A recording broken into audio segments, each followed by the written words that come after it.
Queria começar contando um pouquinho do meu background, porque eu parei onde parei e porque pesquiso em economia circular atualmente. Então, eu sou engenheira ambiental, formada também pela USP de São Carlos, e eu sempre tive essa intenção de tentar fazer com que as empresas fossem mais sustentáveis do que são. Então, esse foi um dos grandes motivos que eu escolhi a engenharia ambiental lá atrás. Eu sou da segunda turma de São Carlos e naquele momento ainda era um pouco um curso muito novo, que as pessoas ainda não sabiam muito bem o que era de verdade. E eu também não. Então eu cheguei lá no curso e eu comecei a perceber que o foco era principalmente nas estratégias de tratamento de resíduos. Então, eu estava estudando bastante como tratar efluentes, como tratar esgoto e tudo mais. E eu comecei a pensar que eu gostaria de ter uma abordagem talvez um pouco mais proativa, né? De tentar entender como fazer para que essa poluição toda não acontecesse no primeiro momento. E aí, andando pelo campus lá em São Carlos um dia, eu me deparei com um evento chamado Evento Internacional de Engenharia do Ciclo de Vida. E eu não sabia muito bem o que era isso, mas decidi participar, estava procurando aprender, entender outras áreas, e foi quando eu tive o meu primeiro momento ahá, sabe? Aquele que você fala, poxa, é isso mesmo que eu quero fazer da vida. E a ideia do evento era basicamente que existe um ciclo de vida para os produtos, que começa da extração da matéria-prima, passando pela produção, pelo uso, até a disposição final. E a grande ideia daquele evento era discutir como que a gente pode fazer para atuar nas fases iniciais do desenvolvimento de produtos, de forma a minimizar o impacto ambiental desses produtos ao longo de todo o ciclo de vida. E aí eu comecei a tentar interagir mais com as pessoas que estavam organizando esse evento, e foi nesse momento que eu identifiquei a primeira oportunidade de pesquisa na área. Então, foi uma iniciação científica financiada pela FAPESP, em que o grande objetivo era entender quais são os métodos e ferramentas de ecodesign e como que a gente poderia fazer a aplicação desses métodos e ferramentas de forma mais sistemática nas empresas. E aí fiz a MINC, foi uma oportunidade fantástica, foi até o momento que eu mandei meu primeiro paper para a conferência que vocês organizam aí no Brasil. Então, acho que eu participei da primeira conferência na Unip, em São Paulo, e estava super nervosa para apresentar, mas foi, assim, uma experiência sensacional. E em função dessa experiência, eu decidi, então, seguir adiante na carreira científica e comecei um mestrado na área, que a ideia era desenvolver um modelo de maturidade para ecodesign nas indústrias de manufatura brasileiras. E aí o que aconteceu é que as coisas acabaram evoluindo, esse mestrado virou um doutorado direto. Eu tive a oportunidade de passar um tempo na Alemanha, em que eu conversei com mais de 15 especialistas na área de ecodesign para mostrar o modelo que eu tinha desenvolvido e obter feedback deles, né, de como eu poderia melhorar esse modelo. E aí acabou surgindo que um dia eu estava no meu escritório lá na TU Berlim e recebi um e-mail da Embraer. E foi um e-mail assim super legal, dizendo que tinham lido um dos meus artigos online, que estavam aí nessa jornada de integração do ecodesign, ou Design for Environment, como eles chamam na Embraer, e me convidando, então, para a gente ter esse trabalho em conjunto. E foi o primeiro momento, ainda durante o meu doutorado, que, por meio de uma pesquisação, eu acabei aplicando o modelo que eu tinha desenvolvido na Embraer e obtendo diversos retornos dele que me auxiliaram a desenvolver e amadurecer ainda mais o modelo. A história continua até que eu tive aplicação na Natura também durante o meu doutorado e numa empresa aqui na Dinamarca, a Grundfos, que é uma empresa que faz bombas hidráulicas. E aí, terminando o doutorado, lá em maio de 2012, a Embraer me fez o convite de começar a trabalhar com eles para, na verdade, implementar o roadmap que tinha surgido em função do meu doutorado, e foi uma experiência sensacional de entender o dia a dia das empresas e como que realmente acontece o desenvolvimento de produtos numa empresa tão grande e reconhecida como a Embraer. E aí, logo depois, eu tive a oportunidade de vir para a Dinamarca fazer o pós-doc, e foi uma decisão super difícil, se eu continuava na Embraer, que é essa empresa sensacional brasileira, ou se eu vinha para a Dinamarca para continuar trabalhando nesse modelo de maturidade que eu desenvolvi no meu doutorado.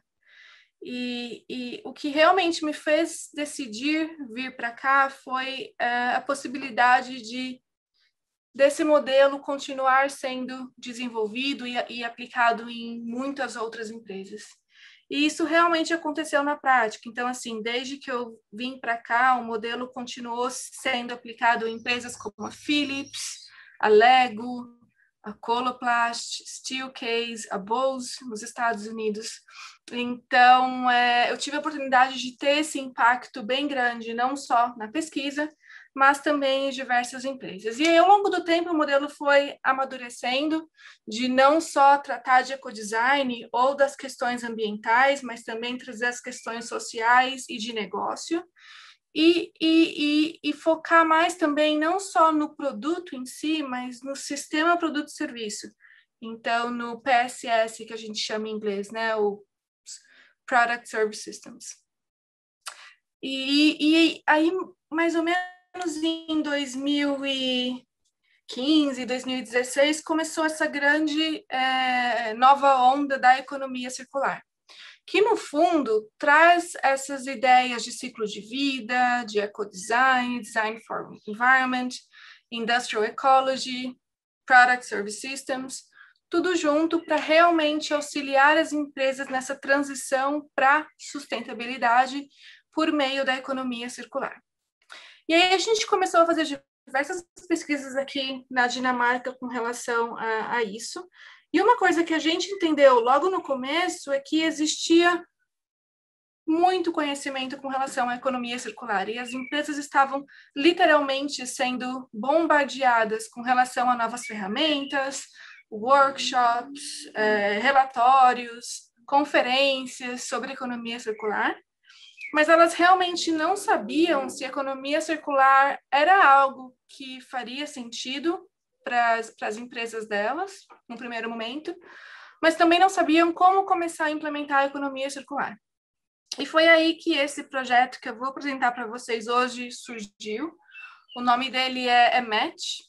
É um projeto que tem como principal objetivo auxiliar as empresas a entenderem o quão prontas elas estão para a economia circular e, em função disso, priorizar as áreas focos e identificar quais são os principais métodos e ferramentas a serem utilizados nessa transição de uma economia linear para uma economia circular.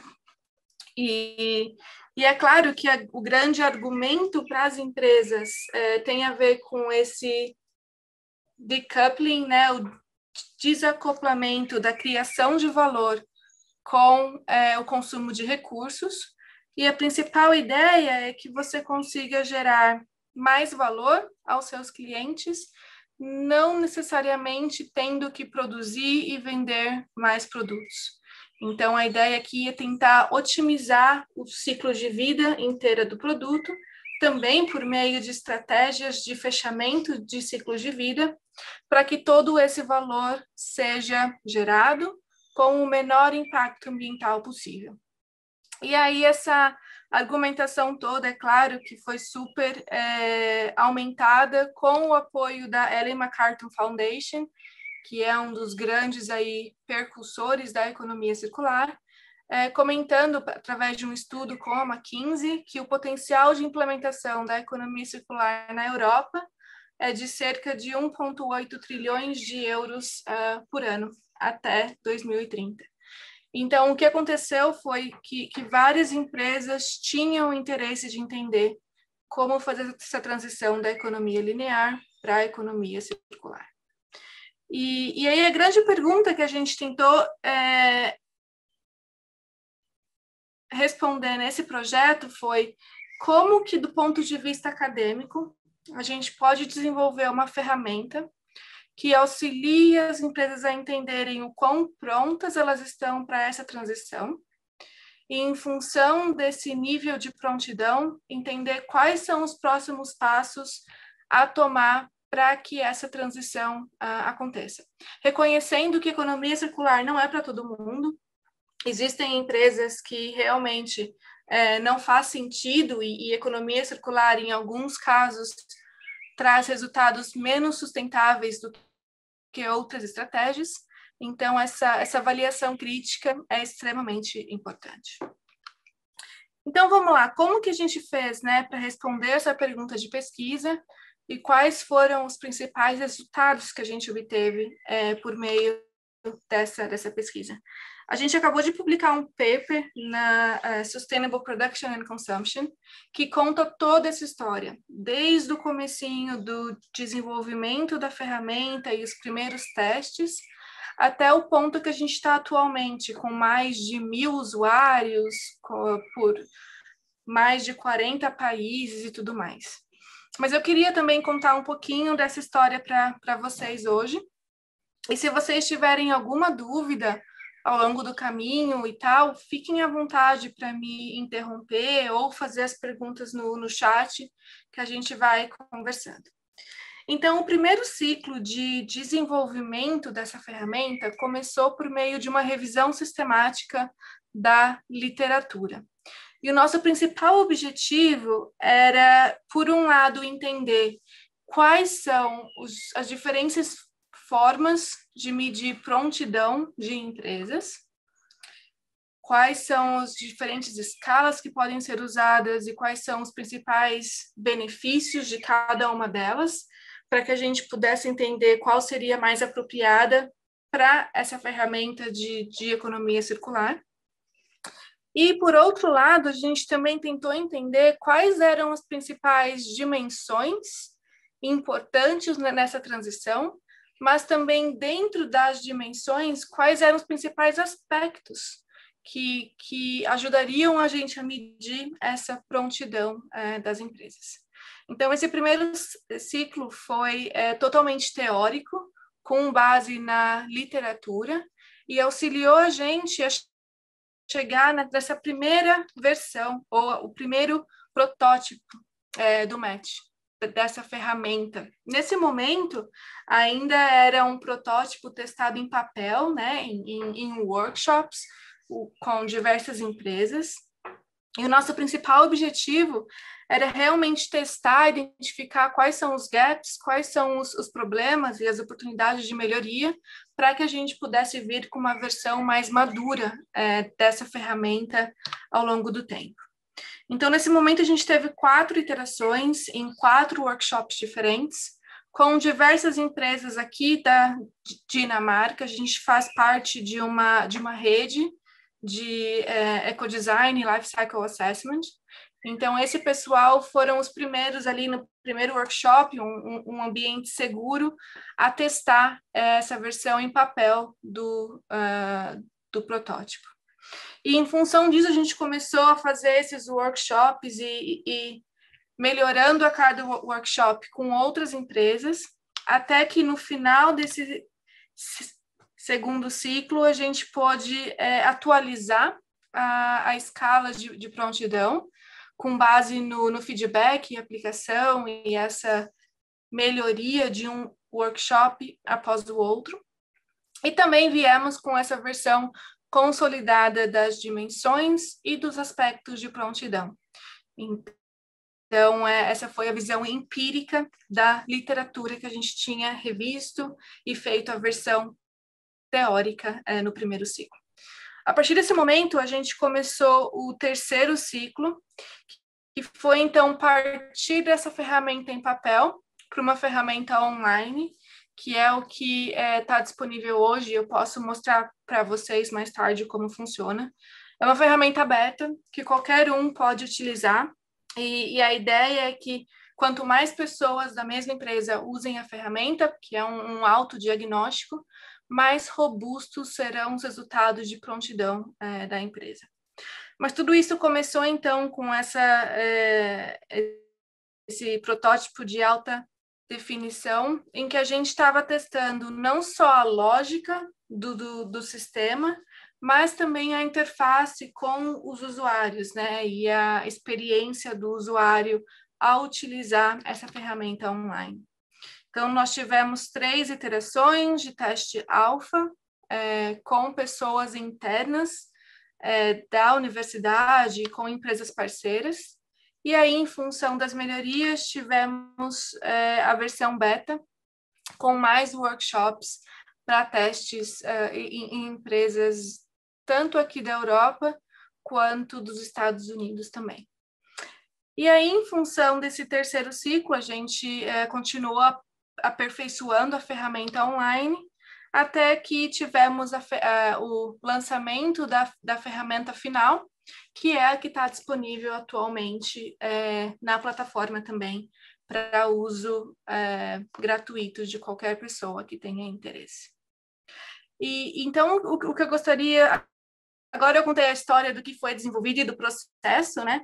E agora eu queria contar para vocês qual o resultado. Então, quais são as dimensões de economia circular e quais são os aspectos que auxiliam essa transição, qual é a escala de readiness ou de prontidão e como que isso, então, é aplicado pelas empresas para que elas consigam entender qual é a situação atual e, em função disso, entender como planejar os próximos passos. E depois, no final, eu também tenho dados para vocês para mostrar dessas 1.000 empresas que a gente tem atualmente na plataforma. Na verdade, eu vou mostrar para vocês uma foto de 6 meses atrás, como que é a prontidão dessas empresas e o que a gente pode concluir em função disso. Então, vamos lá. A ferramenta, então, ela é uma ferramenta online que eu comentei para vocês, que pode ser utilizada por diversas funções dentro da empresa. A ideia é que diferentes funções de diferentes pessoas vão responder o mesmo questionário, e aí os dados são avaliados por um algoritmo que vai fazer o peso com relação às funções das pessoas e quais são as skills que elas têm também. E a forma que a gente mede readiness ou prontidão, ela segue uma escala de 1 a 5, em que ela mede o quanto as empresas já estão implementando iniciativas de economia circular. É a mesma escala para todos os aspectos, em todas as dimensões. Então, ela começa ali num nível 1, que é ainda não pronta, em que as empresas ainda estão entendendo qual é o potencial de uma determinada iniciativa. Por exemplo, novos modelos de negócios circulares.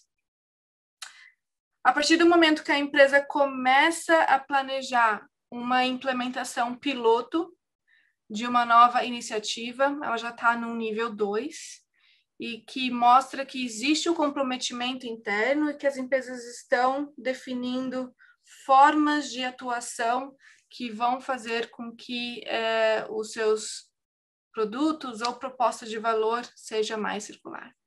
O nível 3 está com relação às empresas que já estão durante os pilotos, então elas já estão lançando, já estão testando novas ideias, entendendo como que o mercado e os diferentes stakeholders reagem a essas ideias.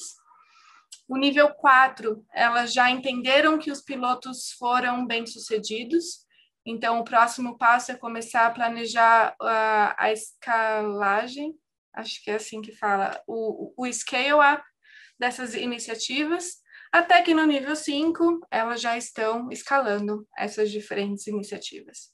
Então, é um nível de prontidão medindo exatamente em qual estágio de implementação de uma nova iniciativa a empresa está.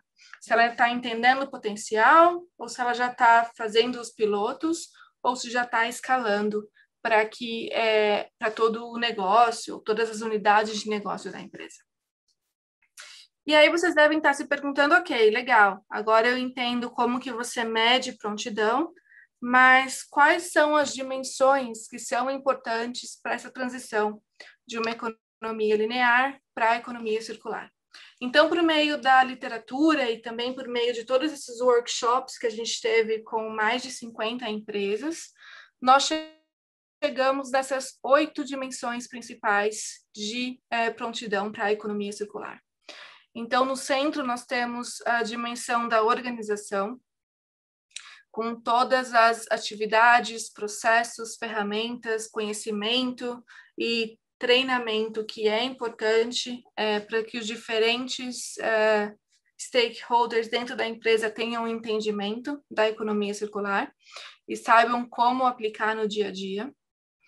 Ela é seguida pela dimensão de estratégia e modelos de negócio. Então, como a gente muda as formas de capturar e gerar valor para os nossos clientes de forma mais circular. A terceira dimensão está ligada a produtos e serviços, como que a gente redesenha os nossos produtos e os nossos serviços de forma a possibilitarem o fechamento de ciclo. Então, por exemplo, desenvolver produtos que sejam fáceis de você reutilizar ou atualizar ou remanufaturar e tudo mais. Nós também temos as operações ou a manufatura como uma dimensão importante. Então, como que a gente implementa a economia circular nas fábricas e nos processos de produção. Ela é seguida pela própria operação dos produtos, né? E aqui, utilizando todos os novos conhecimentos da indústria 4.0 e da digitalização e produtos inteligentes. Então, como que a gente faz, por exemplo, manutenção preditiva para evitar que o produto quebre durante a operação, ou como que a gente faz para otimizar o tempo de vida do produto por oferecendo novas funções para os usuários, por exemplo. Temos também a fase de suporte e manutenção como uma outra importante dimensão, que tem aí o objetivo de estender o tempo de vida útil desses produtos por maior tempo possível. As estratégias de fechamento de ciclos de vida, né? Então, logística reversa e fim de uso. Quais são as diferentes ferramentas? Como avaliar quando um determinado produto volta? Qual é a principal estratégia a ser implementada? E como colocar isso no mercado como uma nova proposição de valor? E, por fim, quais são a prontidão tanto do mercado quanto do ambiente de leis numa determinada região para a implementação dessas iniciativas circulares. E o que a gente fez, então, para tentar entender cada uma dessas áreas foi quebrá-las em diferentes aspectos que são importantes nessa transição, e a prontidão é avaliada em função desses aspectos. No total, são 30 aspectos, e o que eu pensei em fazer hoje foi passar dimensão por dimensão e mostrar para vocês um caso de uma empresa que já está desenvolvendo e que já está aí nessa transição para a economia circular, e mostrar também quais são os resultados que a gente tem dessas empresas de forma mais clusterizada, né, com todas elas juntas. Então, vamos lá. Começando com a primeira dimensão de estratégia e modelo de negócio. Então, a gente entende e vê cada vez mais empresas começando a implementação por meio da definição de uma estratégia de economia circular. A Novo Nordisk, por exemplo, aqui na Dinamarca, é uma empresa que faz insulinas para diabetes. Eles acabaram de lançar, há cerca de 1 ano e meio, 2 anos, uma nova estratégia chamada Circular for Zero, ou circular para impacto zero. Então, a ideia deles é utilizar a economia circular como uma abordagem para atingir melhor desempenho de sustentabilidade. E a definição de estratégia foi feita no top management, o que é uma super boa prática, e ela tem sido desdobrada para todas as diferentes áreas da empresa, o que faz com que a aceitação e a implementação dessas iniciativas seja muito grande. E aí o que acontece em função disso é que muitas empresas também definem mudar o modelo de negócio, talvez mudar de vendas de produtos para oferecimento de funções, né, para satisfazer a necessidade do usuário com um menor impacto ambiental. E aí surgem várias empresas que focam aí nessas ideias de sistemas de compartilhamento, por exemplo, ou sistemas em que o usuário tem acesso ao resultado final do produto e paga pelo resultado final. Então, por exemplo, ao invés de você pagar para comprar uma máquina de cópias, na verdade, o que acontece é que você só paga pelo número de cópias que você está realmente utilizando nessa máquina. Então, aí tem uma mudança de mindset com relação ao modelo de negócio. E aqui um exemplo de uma empresa da Dinamarca, uma empresa de bike sharing, ou de compartilhamento de bicicletas, em que eles não só desenvolveram esse novo serviço de acesso às bicicletas, como também estabeleceram parcerias com as cidades para instalar os dockings das bicicletas e tudo mais. Mas se você olhar para a bicicleta, ela também é diferente de uma bicicleta normal. Então, eles desenvolveram o produto de forma que ele fosse o mais robusto possível para ser utilizado nesse sistema de compartilhamento, sabendo que o comportamento do usuário muda, né? De repente, se a bicicleta não é sua, você vai tomar menos cuidado, você vai deixar em um lugar menos protegido e tudo mais. Então, eles já pensaram em tudo isso antes de lançar um novo modelo de negócio, para que o produto fosse o mais robusto possível, para que pudesse ter um tempo de vida útil muito grande. Então, esse é um caso de sucesso com relação a novos modelos de negócio que possibilitam esse desacoplamento da criação de valor com o consumo de recursos. A próxima dimensão relacionada também a esse exemplo que eu acabei de mostrar para vocês tem a ver com o design de novos produtos que possibilitem essa circularidade de forma mais explícita, né? Então, tanto os produtos quanto serviços. E aqui um exemplo que eu tenho para vocês é de uma empresa da Finlândia que estava tentando resolver o problema de embalagem de comércio digital. Esse é um tipo de comércio que está crescendo absurdamente no mundo inteiro e agora ainda mais com o Covid acabou crescendo mais do que o esperado, e um dos grandes impactos tem a ver com as embalagens que são utilizadas nesses sistemas. Muitas vezes, por exemplo, se você está comprando roupa online, muitos clientes decidem comprar mais do que eles querem para poder experimentar em casa e testar se eles gostam, e acabam devolvendo cerca de 60% dos produtos que eles compram. Então, assim, o impacto é absurdamente grande com relação à logística, mas também é bem grande com relação à embalagem. Então, o que essa empresa tentou desenvolver é uma embalagem reusável para esse comércio digital, em que, após o uso, então, após você receber o seu produto e a embalagem satisfazer a sua função inicial, ela já vem com todo um esquema pré-pago para que o usuário apenas devolva a embalagem nas caixas de correio, e essa embalagem volta, então, para o fornecedor, para que ele possa reutilizar para outros produtos. Então, a ideia aqui é que essa embalagem seja reutilizada centenas de vezes, diminuindo o consumo de recursos com essas entregas por meio de compras online. E a empresa está crescendo muito, então ela está estabelecendo parcerias com diversas lojas online para que esse serviço se torne cada vez mais disseminado em diversos países aqui na Europa, e eles também estão planejando expansão para outros países do mundo. Então, assim, é uma solução simples, mas que tem uma contribuição importante caso os usuários retornem as embalagens após o uso.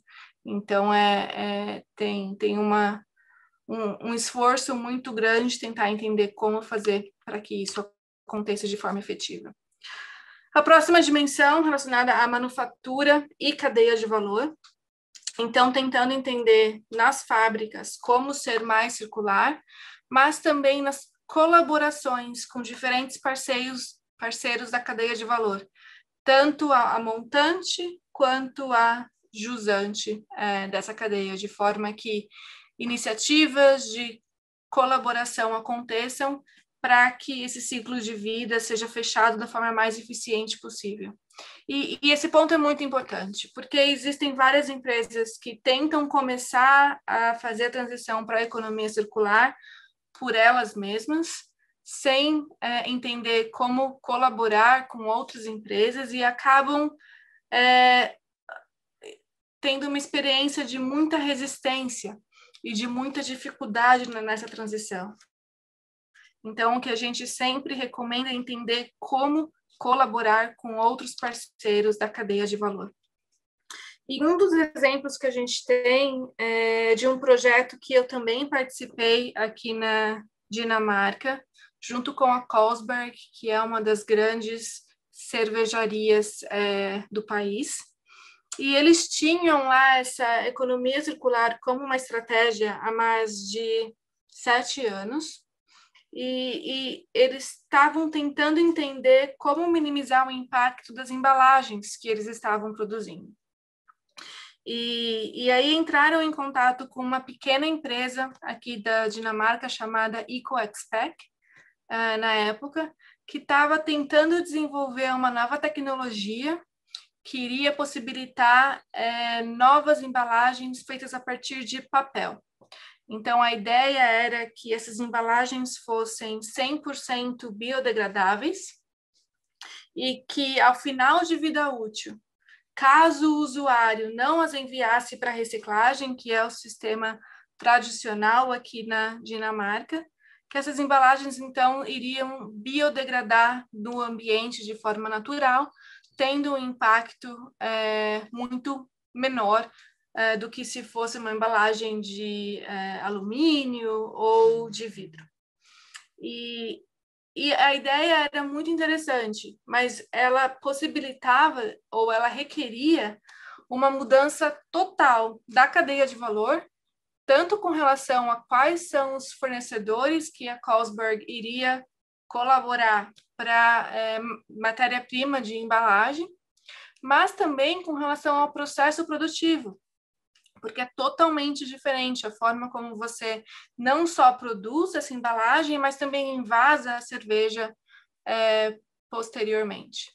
Então, é um projeto que atualmente cresceu muito, vocês já devem ter visto posts no LinkedIn ou na mídia de outras empresas como a L'Oréal, a Coca-Cola, a Vodka, a Absolut, que estão utilizando a mesma ideia e estão tendo essa mesma parceria com a EcoExpec, que agora chama Faboco, para a implementação dessa nova solução de embalagem, não só reciclável, que é o plano A, mas também biodegradável, que é o plano B, caso a embalagem acabe no meio ambiente de forma não planejada. Seguindo adiante, a próxima dimensão é tecnologia e dados. Então, a ideia aqui é entender como que a gente traz a digitalização como um dos grandes megatrends atual no mundo, junto com a economia circular, que é um outro megatrend super importante para que a gente consiga, de novo, aumentar a circularidade de diferentes soluções. E o outro exemplo que eu trouxe para vocês aqui é de um sistema de disposição de resíduos sólidos, Então, eles ficam, essas grandes lixeiras ficam nas ruas. Então, aqui é uma rua de Copenhague, em que cada usuário que mora nessa região tem acesso a uma chave de ativação, em que ele define qual é o tipo de lixo que está sendo disposto naquele determinado momento. Então, você tem aqui essa lixeira, primeira, mais próxima da foto, que é de lixo comum, compostável, e na próxima você tem os lixos que são recicláveis, né? Então, papel, papelão e também plástico. E a ideia é que, utilizando esse sensor, essas lixeiras medem de forma dinâmica quais são os lixos que estão sendo dispostos, qual é o peso, qual é o volume, e em função disso define qual é o custo que esse usuário pagará pela disposição do resíduo sólido. Então, aqui são dois incentivos em conjunto, né? O primeiro incentivo é que você separe os diferentes tipos de materiais e de resíduos, mas também o incentivo de que você reduza a sua geração de lixo para que você pague um valor menor com relação a essas taxas de disposição. Isso só é possível por conta desse sistema, que também manda mensagens automáticas para os diferentes caminhões que estão na região quando a lixeira atinge a capacidade máxima, possibilitando, assim, uma eficiência maior na logística de coleta desses resíduos também. Então, é um sistema que já está funcionando há algum tempo e tem trazido benefícios não só para as cidades, né, mas também para as estações de tratamento de resíduos e para os usuários de maneira geral. Então, tem sido super bem aceito. Seguindo adiante, a próxima dimensão tem a ver com o próprio uso, o suporte e a manutenção dos produtos durante o tempo de vida útil. E aqui é aplicável, claro, que tanto para bens de consumo quanto para bens de capital. E o exemplo que eu tenho aqui para vocês hoje é de uma empresa da Finlândia, a Konecranes, que trabalhou bastante com a gente também num outro projeto de economia circular, que ela basicamente produz e vende esses grandes cranes. Como é que chama isso em português? Eu não lembro. Acho que é guindaste ou alguma coisa assim. Mas que tem... Como? Talha. Talha elevadora, elevadiça, elevadora. Ponte rolante também. Ponte rolante. Pórtico estrutural. Ponte rolante. Muito obrigada. Então, eles fabricam esses multirolantes para indústrias de mineração ou indústrias pesadas de produção.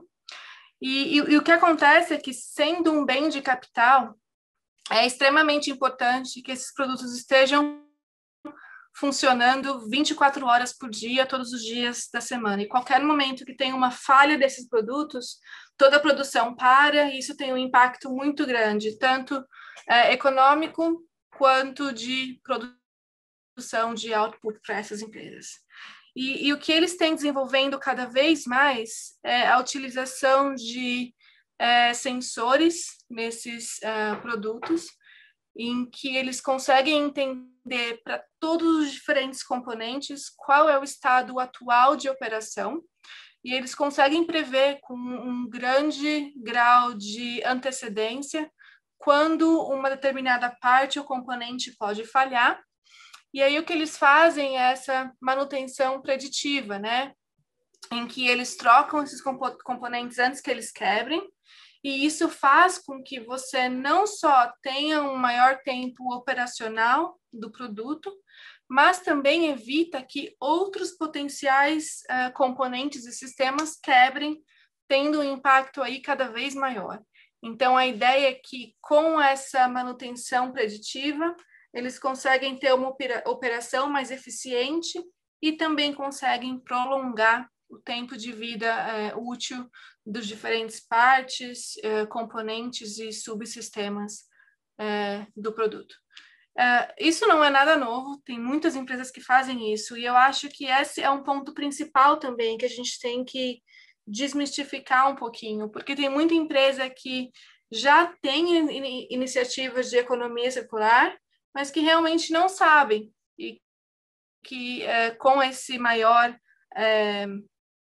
entendimento pode eliminar várias barreiras que, a princípio, aconteçam por conta de falta de conhecimento mesmo da implementação.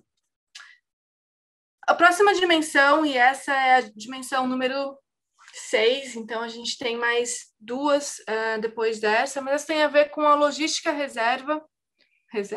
logística reversa e com essas estratégias de fim de vida.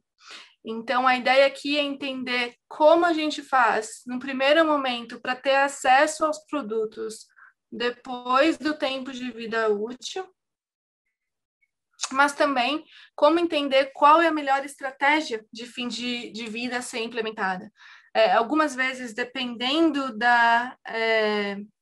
do produto e do estado físico do produto, umas estratégias são mais apropriadas do que outras.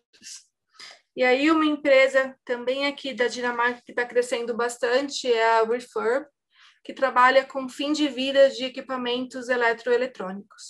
Então, o principal cliente deles são órgãos públicos ou empresas grandes que têm um grande consumo de computadores, tablets, telefones celular e tudo mais, e que normalmente têm um tempo de vida útil relativamente curto, porque requerem um grau de funcionalidade muito alto.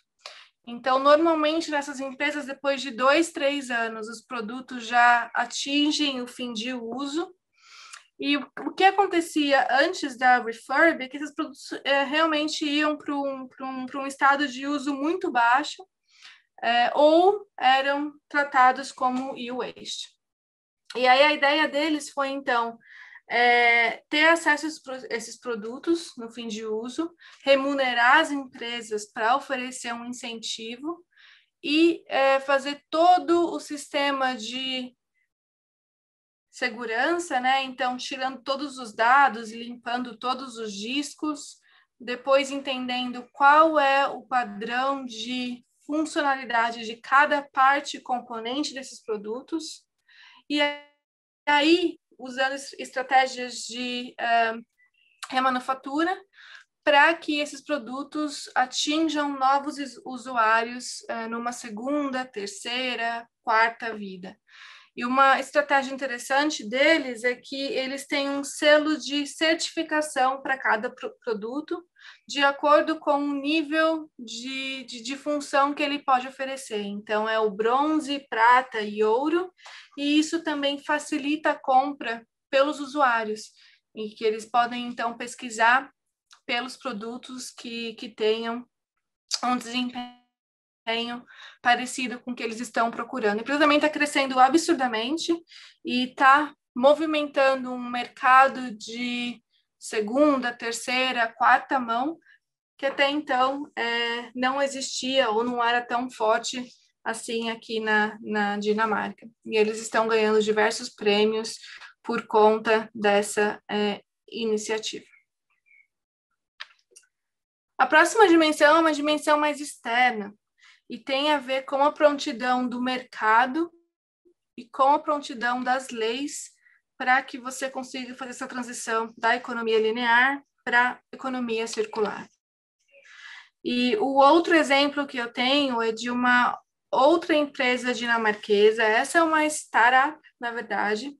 Então, na verdade, são dois jovens, um formado em políticas públicas e o outro formado em arquitetura, que tinham esse sonho de oferecer moradias estudantis que fossem mais acessíveis para os diferentes estudantes da Dinamarca, especificamente de Copenhague, que até então era um mercado extremamente caro, com opções muito velhas e não muito funcionais, e que existiam filas de anos e anos de espera para você conseguir um local para morar.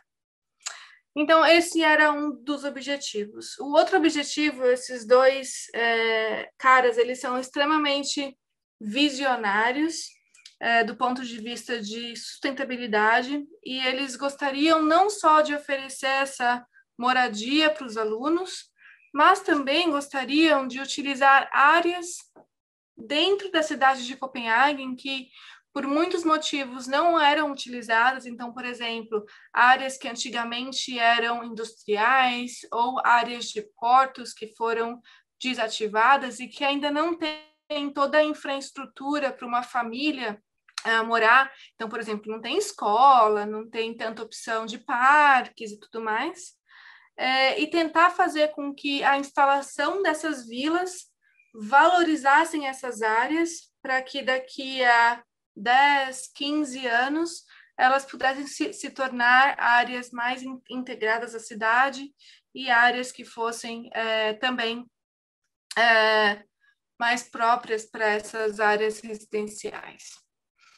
E a ideia deles, então, era montar essas vilas nessas áreas que seriam vilas temporárias. Então, depois de um certo período de tempo, essas vilas iriam mudar para uma outra área da cidade que também está em desenvolvimento, para que tivesse esse impacto social positivo na cidade também. Para que isso fosse possível, eles tiveram que, claro, desenvolver as vilas de forma que fossem totalmente desmontáveis e remontáveis. Então, o principal componente básico dessas vilas são esses containers gigantes para transporte marítimo. Na verdade, cada container é um quarto para um estudante. Esses containers já estiveram em operação por 40, 50, às vezes até 60 anos. E então, quando não servem mais para transportar carga, eles utilizam como parte fundamental da construção das vilas. E isso também com todos os sistemas de esgoto, sistema de luz, sistema de água, tudo isso de forma 100% removível e relocável para outras áreas. Mas do ponto de vista de legislação, eles também tiveram um desafio muito grande, porque até aquele momento não era possível, por lei, que esses terrenos fossem utilizados por mais de 5 anos consecutivos. Então, eles tiveram um trabalho extremamente forte para a mudança de legislação, em conjunto com a cidade de Copenhague, mas também com o governo da Dinamarca, para conseguir essa mudança de 5 anos para 10 anos, que era o business case deles. E, em função disso, eles começaram a construir as vilas. Atualmente, eles já estão na segunda vila, com mais de 500 estudantes, e toda vez que eles abrem a inscrição para essas vilas, as filas são muito maiores do que a disponibilidade que eles têm.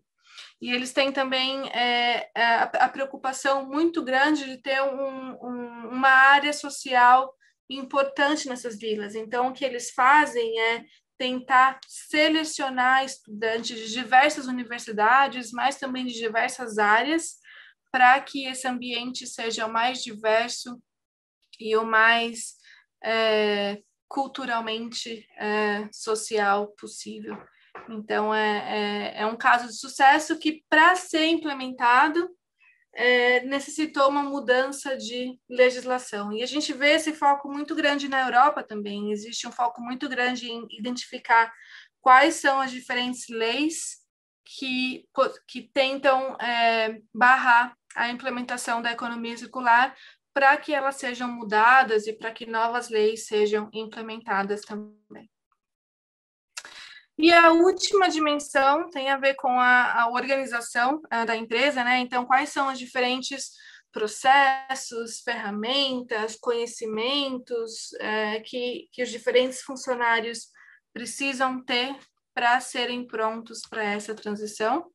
E aí o exemplo é da Bose, que, como eu comentei com vocês, tem essa abordagem de maturidade em sustentabilidade, em que o principal objetivo é entender ao longo do tempo como fazer com que os processos sejam cada vez menos ad hoc e mais sistemáticos e formalizados, de forma que elas consigam replicar boas práticas no desenvolvimento de produtos, em manufatura, em suporte e uso, na logística reversa e tudo mais. Então, em todos os diferentes processos de negócio da empresa.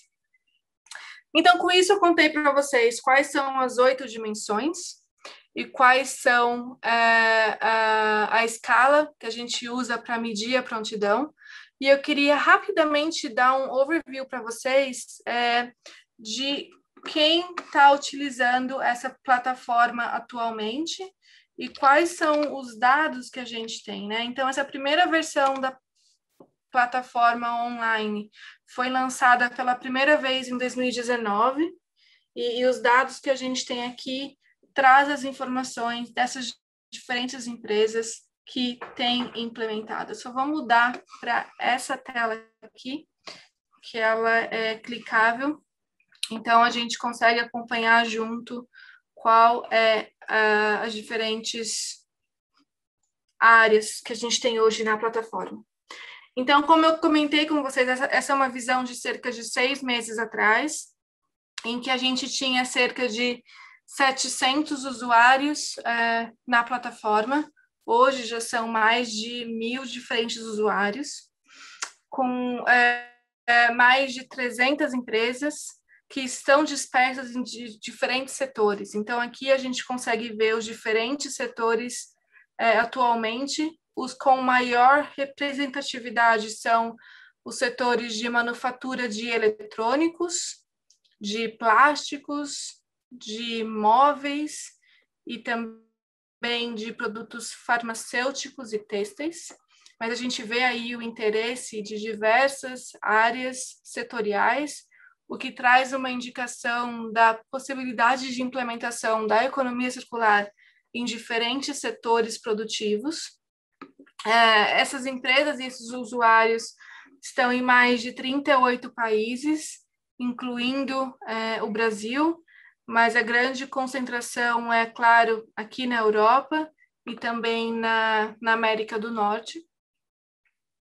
Se a gente olhar para a função das empresas, ou das pessoas que estão registradas na plataforma, acho que traz uma visão super interessante também. O que a gente vê aqui é que ainda a maior função representada é a de sustentabilidade ou responsabilidade corporativa. Mas o mais interessante é que a gente vê várias outras funções também super bem representadas. Por exemplo, pesquisa e desenvolvimento, desenvolvimento de produtos e também planejamento estratégico. O que mostra que diversas funções das empresas estão tentando entender como fazer a transição da economia circular, e não só as pessoas trabalhando com sustentabilidade. Então, tem um potencial muito grande de alta capilaridade nas empresas. A gente vê também supply chain, vendas, manufatura, marketing, compras, qualidade, e isso tem aumentado ao longo do tempo. Então, se eu mostrar para vocês esse gráfico aqui de baixo, ele mostra a evolução desses diferentes usuários ao longo do tempo. Então, em 2017, a gente tinha principalmente pessoas trabalhando com sustentabilidade ou pesquisa e desenvolvimento. Se a gente começa a ver como isso evoluiu ao longo dos anos, a gente percebe, então, que já em 2018 e em 2019, a gente começou a ter uma diversidade muito maior de diferentes tipos de funções, fazendo essa avaliação de prontidão para a economia circular, o que mostra aí uma evolução muito legal com relação à implementação nas diferentes empresas.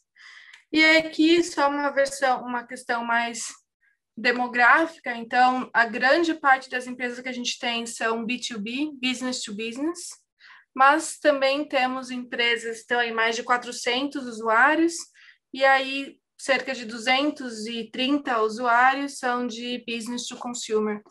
E normalmente, quando a gente pensa em economia circular, o business to consumer é a primeira área que vem à mente. Então, é interessante aqui ver que empresas de business to business também já estão mais interessadas nessa transição.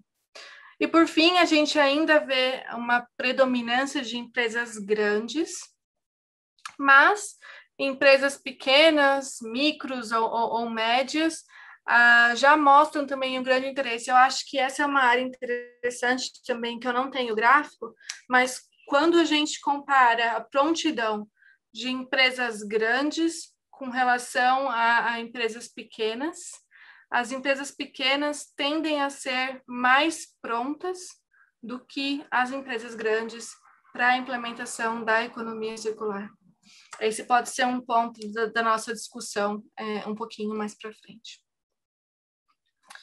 Então, deixa eu voltar para a apresentação, para mostrar para vocês agora, se a gente olhar em função dessas diferentes dimensões, quais são as áreas que as empresas estão mais fortes e mais atuantes, então com uma prontidão maior, e quais são as áreas em que ainda as empresas ainda não começaram essa transição. Começando pelos pontos fortes, com relação à estratégia. É uma das áreas em que as empresas apresentam a maior prontidão de todas que a gente tem na ferramenta, e cerca de 56% das empresas já estão integrando a economia circular nas estratégias de longo prazo, tanto estratégias de sustentabilidade especificamente, mas também nas estratégias de negócios de forma mais ampla. E isso, eu diria que são boas notícias, porque a tendência, então, é que essa estratégia, ao longo dos próximos anos, seja desdobrada e traga resultados mais expressivos com relação à economia circular. João, eu estou vendo a sua pesquisa, o que é o B2G, desculpa, eu não comentei, mas é Business to Government. Então, são empresas que têm o governo como principal cliente, e acho que vocês conseguiram ver pelo slide passado que não existem muitas empresas ainda nesse setor que estão olhando para a economia circular. A próxima área que as empresas já são muito fortes com relação à economia circular, com relação ao desenvolvimento de produtos que tenham aí esse tempo de vida estendido. Cerca de 59% das empresas já mostram que fazem isso, contra 44% das empresas há 6 meses atrás. Então, a gente vê aí que tem uma alta expressiva ao longo do tempo, e a gente espera essa tendência que ela continue crescendo nos próximos anos, com todo o foco que existe atualmente na economia circular. Também com relação a Smart Products, o que a gente vê aí é que cerca de 52% das empresas têm usado tecnologia para monitorar os produtos durante o uso, e aí para entender como operar de forma mais eficiente, mas também como fazer manutenção preditiva, por exemplo, ou como entender como melhor satisfazer as necessidades dos clientes. E, por fim, a outra área, que é uma área forte também, tem a ver com relação ao oferecimento de novos serviços que suportem o tempo de uso desses produtos, aí com 59% das empresas já aplicando, e uma pequena queda com relação a 6 meses atrás. A gente ainda não entende muito bem por quê, mas existe essa, talvez, tendência de minimização. Ótimo, então esses são os pontos fortes. Estratégia, produtos, tecnologia e serviços durante o tempo de vida útil dos produtos. E aí a próxima pergunta é: quais são os pontos fracos, então, né? Quais são as áreas que grande parte das empresas ainda não começaram a olhar nessa transição? A primeira delas tem a ver com o business case, então tentar entender qual é o custo-benefício de implementação de economia circular. Aí a gente vê que apenas 29% das empresas já começaram a fazer o piloto desses business cases, e muitas empresas ainda enfrentam muitas dificuldades nessa implementação, então é um desafio grande. A próxima área que ainda é um desafio é o estabelecimento de parcerias na cadeia de valor, como o exemplo da Carlsberg, que eu comentei com vocês.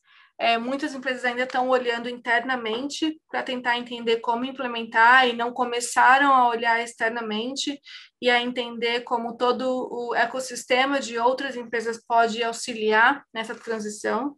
Então, é uma área importante a ser focada. A próxima é com relação aos sistemas de logística reversa.